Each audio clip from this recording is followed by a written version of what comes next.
Remy Gardner leads up the hill into turn 1.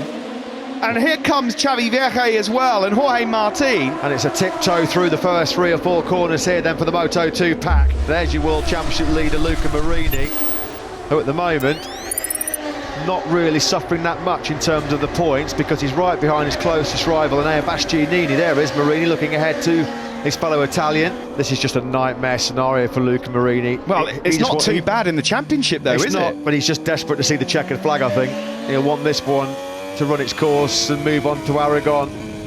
Well, the question is for Luca Mourinho, do you just stick out there and see if you can pick up any loose points here and there that could be so vital, or do you just say, look, I don't want to get injured, would only lose 4 points to Enea Bastianini, but crucially Bezzecchi would then be 20 points away, and Sam Lowes in turn moves to within 27 outright as well. And here comes Enea Bastianini. What's he going to salvage from this very, very tricky Le Mans Grand Prix? It looks like it's going to be a top 10. So crucial points collected by the Italian. Here comes Luca Mourinho.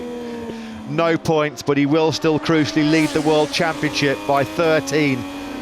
Fernandez now swarming all over Gardner.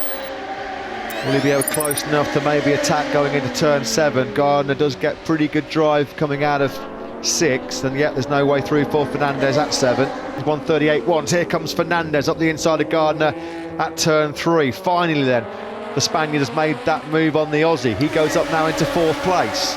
Still this fight for 3rd continues, and it now looks like Remy Gardner's on terms with Fernandez, who made a small mistake. Can he get through? Not quite into turn number 6, but then he does sit him up. A bit of a nudge there from Gardner, who moves up into 4th place now with 8 laps to go.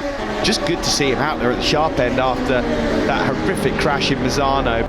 This is his last chance into turn 9. He can't get it done here, he's not close enough, but there's still a couple of other opportunities.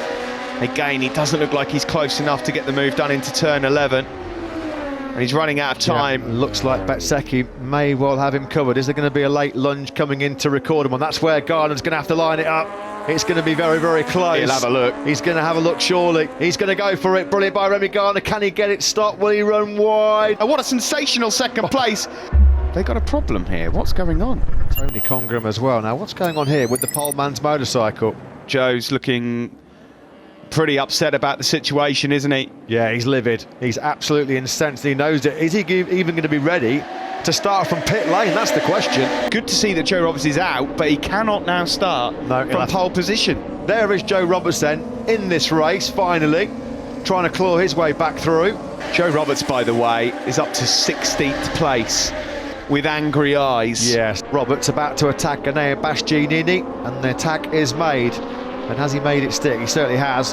So now Joe Roberts goes up into 12th place. Yeah, Joe Roberts is now up into 8th place. I think that's as far as he can go, because there's 6 seconds up the road now to Fabio Di Giannantonio. This is how he got through into that position, up the inside of Marcel Schrotter. Blimey, Roberts did catch Fabio Di Giannantonio. He made up 6 seconds in just a couple of laps. It's been an absolutely brilliant fight back through the pack then for Joe Roberts. 6th place for the pole man. Jake Dixon, number 96, he's up into 3rd place then. Sam Lowes then it is that leads, but here comes Jake Dixon.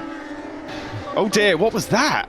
What was that? Lowes has gone in way too hot. Way too hot. Oh, what no, you about do that? not want that. I mean, that's not a mistake. That's just unbelievable. Wow. Jake Dixon, fastest lap of the race. That's brilliant by Dixon. These 7-8 laps are going to feel pretty long though, aren't they? They really are. For a young man who's never been on the podium in Grand Prix racing before, and when you've got someone as hungry as Sam Lowes behind you as well. Dixon's gone down! Oh, can you believe it?